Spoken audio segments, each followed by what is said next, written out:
What does access mean to you? It means, I think if we think of the typical concept of access in the framework of disability, we're often thinking of physical spaces and how to get into physical spaces. So kind of thinking entry into something, or being able to enter into a building or enter into a room. And then if we think contextually into access in higher education, we broaden that into the scope of learning as well. So entry into a learning space, or the context of being a learner.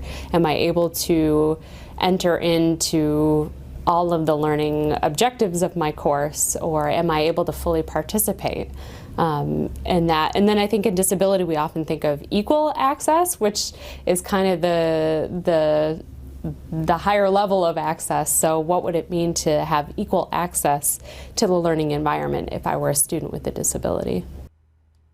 Have you had any success stories that deal with access from a student's perspective?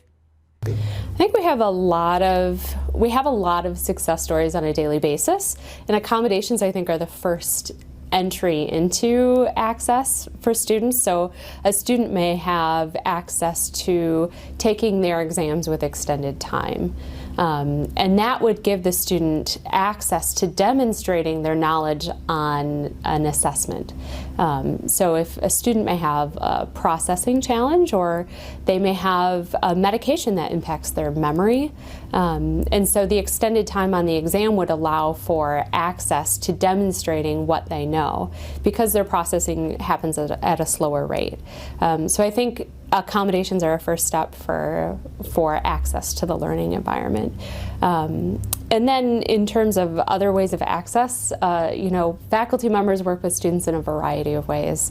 Even something as simple as office hours can increase a student's access to the content. So the ability to go over information that's being learned in a course in a one-on-one situation with the professor who may have an awareness that there's a disability going on.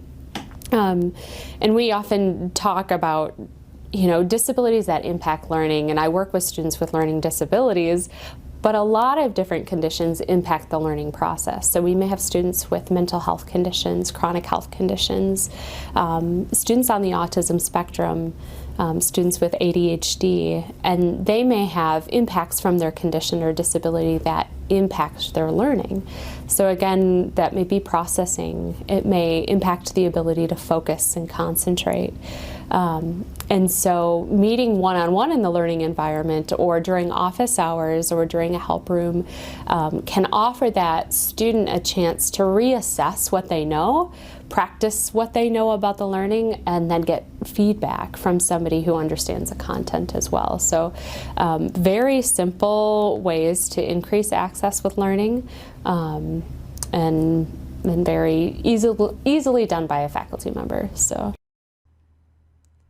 Any final words or advice you'd give to a student, staff, or faculty member? I think there's a lot that a faculty member can do with the forethought of access. So in terms of curriculum design and course design, providing a lot of choice, and thinking ahead of time about how their particular design, the actual physical design of a document, can impact someone's learning. The design of how learning happens during class time can impact, and if we think of that on the front end, so if I'm someone who encourages group work in my class, I'm not doing group work because the research says group work can be helpful, but I'm thinking about how will I set up a framework of group work that will allow for the greatest number of participants to be effective and to engage the learning process. So the same thing with assigning text for reading. How can I set up reading or journal documents or any course packs, things like that, so that the greatest number of individuals have access to learning?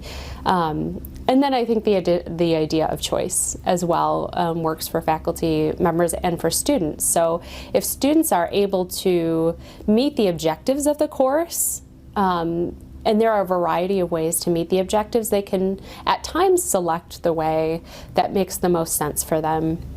and still maintain a higher level of learning. We're always in the business of getting students, away from that recall area of knowledge up into synthesis and creation, and really being able to reflect what they know in a variety of ways. And so a little bit of creativity, some forethought, and I think some choice goes a long way for faculty members.